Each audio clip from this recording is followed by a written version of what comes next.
सेटी films present. प्रेम से बोलो शेरावाली मैया की।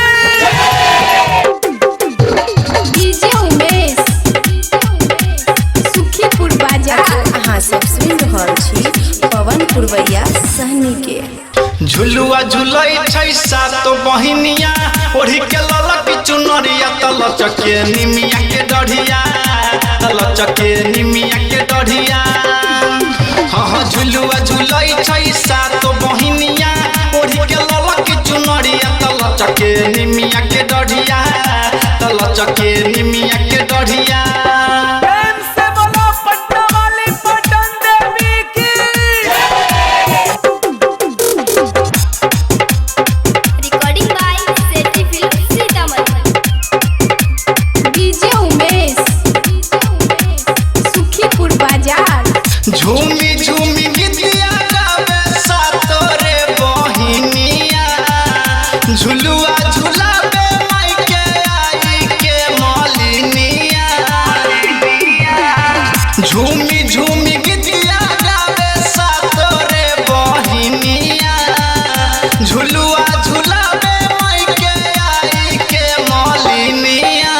डोले पतैया सिहिर सिहिर जब बहै छै शीतल बयरिया तल चके निमिया के डढ़िया तल चके निमिया के डढ़िया। झुलुआ झुलई छै सात बहिनिया ओढ़ी के ललक चुनरिया तल चके निमिया के डढ़िया तल चके निमिया के डढ़िया। प्रेम से बोलो पटना वाली पटन देवी की। Recording by Seti films Sitamarhi. DJ Umesh Sukhipur बाजार।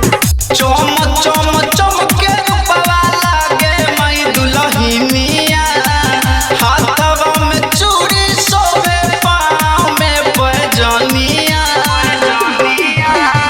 चम चम चमके रूपवा लागे मई दुलहिनिया हाथवा में चूड़ी सोवे पाँव में पैजनिया।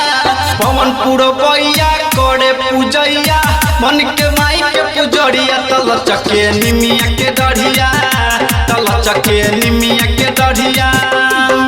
हाँ झुलुआ झुलई छै सात बहिनिया ओढ़ी के ललक चुनरिया तल चके निमिया के डढ़िया तल चके निमिया